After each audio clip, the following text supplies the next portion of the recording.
1 फरवरी को केंद्र सरकार का बजट पेश होगा और इस बजट पर सबकी निगाहें इसलिए भी हैं क्योंकि ये चुनावी साल का बजट है, तो लोगों को काफ़ी उम्मीदें हैं कि उनके लिए अलग अलग इस बजट में सौगातें होंगी।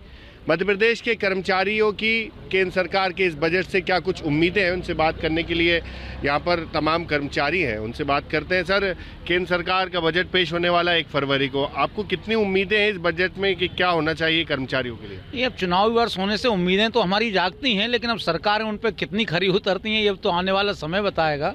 हम केंद्र सरकार से यही अपेक्षा करते हैं कि कर्मचारी हित में जो हमारी आयुष्मान योजना लागू करने का उनके प्रावधान था वो अभी तक नहीं हो पाई, उसके बारे में वो विचार करे। इनकम टैक्स की रेंज बढ़ाने के बारे में विचार करें और जो राज्य में और केंद्र के कर्मचारियों जो विसंगतियां होती हैं वेतन की, उनको कम से कम केंद्र अपने स्तर पर एक संज्ञान लेकर राज्यों को भी निर्देश जारी करे कि आपने जब कर्मचारियों से वादे किए हैं कि केंद्र के समान भत्ते या केंद्र के समान सुविधाएं देंगे, तो आप उनको हमारे जो हम लोग केंद्र के बजट में प्रावधान कर रहे हैं उसके तहत अपने राज्यों पर जल्दी से जल्दी कार्रवाई करें, ताकि एक जो देशव्यापी बजट है उसका लाभ पूरे कर्मचारी वर्ग को या पूरे समाज को एक रूपता के साथ मिले, यही हमारी अपेक्षा है। अच्छा, आपको कितनी उम्मीदें हैं केंद्र सरकार के बजट से? चुनावी साल का बजट कर्मचारियों के लिए कितनी सौगात भरा होगा? उम्मीदें तो बहुत कुछ हैं, पर ये सरकार उस पर ध्यान दे तब तो, है ना। और ये सरकार अब नए सीएम आए हैं, ये कुछ विचार करें हमारे लिए भी।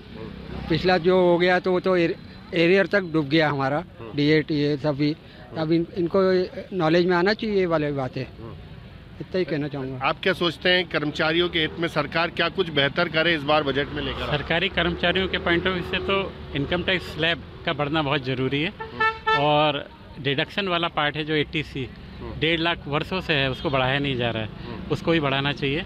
और मेडिकल इंश्योरेंस के प्रीमियम बहुत बढ़ चुके हैं, ऑलमोस्ट डबल हो गए हैं, जबकि इसकी लिमिट 25,000 जो निर्धारित है वो बढ़ाई नहीं जा रही है, तो ये बढ़ना चाहिए। और इनकम टैक्स स्लैब जो 2.5 लाख का है उसको भी कम से कम 50,000 से 1 लाख बढ़ाना चाहिए। आप कितनी उम्मीदें करते हैं कि कर्मचारियों के लिए सरकार ऐसा कुछ बेहतर करे कि कर्मचारी भी खुश हो जाए इस बार? हाँ, ये आपका कहना बिल्कुल सही है।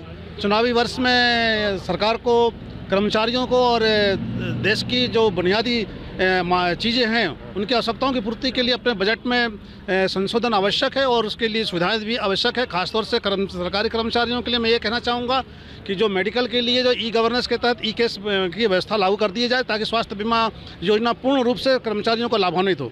जिस प्रकार से आप देखिए ना कि हम प्राइवेट कंपनियों को मेडिक्लेम में तो लाभ ले रहे हैं ना, वही सरकारी कर्मचारी मेडिक्लेम के लिए 35,000 रुपये दे रहा है मिनिमम, या कहीं कहीं अधिक भी दे रहा है। सरकारी हम सब कुछ ले ले और उसको सुविधा हमको पूरी उसी हिसाब से दे दे। जब एक प्राइवेट कंपनी दे सकती है तो देश की सरकार क्यों नहीं कर सकती है? और देश की सरकार के पास इंफ्रास्ट्रक्चर स्वास्थ्य का बहुत शानदार है, लेकिन हमारे पास उस सुविधाओं का लाभ हमको तत्काल नहीं मिलता, इतनी भीड़ तंत्र है। तो वो सबसे बड़ा है कि यदि हमारा स्वास्थ्य सही रहेगा तो हम सरकार की योजनाओं को, नीति को भी हम कर्मचारी भी और दमदारी से लागू समय पर कर पाएंगे। अच्छा, बिल्कुल। कर्मचारी चाहते हैं कि टैक्स में थोड़ी राहत मिले, स्वास्थ्य बीमे में हो। आप लोग और क्या बेहतर चाहते हैं? बिल्कुल चाहते हैं कि टैक्स में राहत मिले, स्वास्थ्य बीमा योजना लागू की जाए। सरकार का बहुत पुराना पहले भी एजेंडे में था और सरकार ने वादा भी किया था। हम चाहते हैं महंगाई भत्ते का जो एरियर बकाया है उसको दिया जाए, कर्मचारियों को वृत्ति कर से राहत दी जाए। कई मांगे हैं और कर्मचारियों की प्रमुख मांगे संगठनों ने कई वर्षों से दे रखी है और सरकार में लंबित है। उन मांगों को पूरा किया जाए इस विधानसभा सत्र में, अनुपूरक बजट में उनका प्रावधान किया जाए। सरकार का बजट आ रहा है, केंद्र सरकार से कितनी उम्मीदें लगाए बेटा कर्मचारी? बहुत बड़ी, कि सबसे पहली उम्मीद तो ये है कि टैक्स से राहत मिले, और मध्य प्रदेश में तो दोहरा टैक्स लग रहा है, दो प्रकार के टैक्स लग रहे हैं, उनसे राहत मिले। केंद्र सरकार से कई उम्मीदें हैं, महंगाई में राहत मिले कर्मचारियों को, और स्वास्थ्य सुविधा की जो हमारे साथी ने बात करी वो सबसे बहुत अहम है। और हम केंद्र सरकार से बहुत सारी उम्मीदें कर्मचारियों को ही है, और कर्मचारियों को कई बार केंद्र सरकार ने राहत दी भी है, उसका प्रदेश राज्य सरकार लागू नहीं करती। उन जो प्रावधान केंद्र सरकार करती है, जैसे 7वां वेतनमान के जो लाभ है वो आज भी HR वगैरह को नहीं मिल रहे हैं जो मिलना चाहिए। 7वां वेतन तो लागू हो गया, जो लेकिन अन्य जो लाभ है वो अभी तक नहीं मिले हैं। उनको अटैचड ऐसा केंद्र सरकार करे कि जो केंद्र में लागू हो तो वो राज्य सरकार में मिले, ऐसा भी नियम एक लागू करे केंद्र सरकार, उसका प्रावधान लाए और बजट में राज्य के कर्मचारियों के लिए भी स्पेशल पैकेज लाए। ये हमारी मांग है। अच्छा, आप कितनी उम्मीद करते हैं केंद्र सरकार के बजट से? 1 फरवरी को केंद्र सरकार का बजट पेश होगा, सबकी निगाहें होंगी उस बजट पर, क्योंकि चुनावी साल का बजट है। जी देखिए, हम चूँकि एक कर्मचारी होने के नाते तो हम तो यही चाहेंगे कि जो हम लोगों का टैक्स का वो है वो दायरा बढ़ाया जाए, क्योंकि अभी बहुत कम जो है टैक्स उस पर लिया जाता है, जो कि हम लोगों को बहुत ही महंगा पड़ता है। तो टैक्स की लिमिट बढ़ाई जाए और दूसरा हम लोगों के जो वेतन भत्ते हैं उन पर भी विचार किया जाए, उनमें भी कुछ एक्सपेंसेस किए जाए।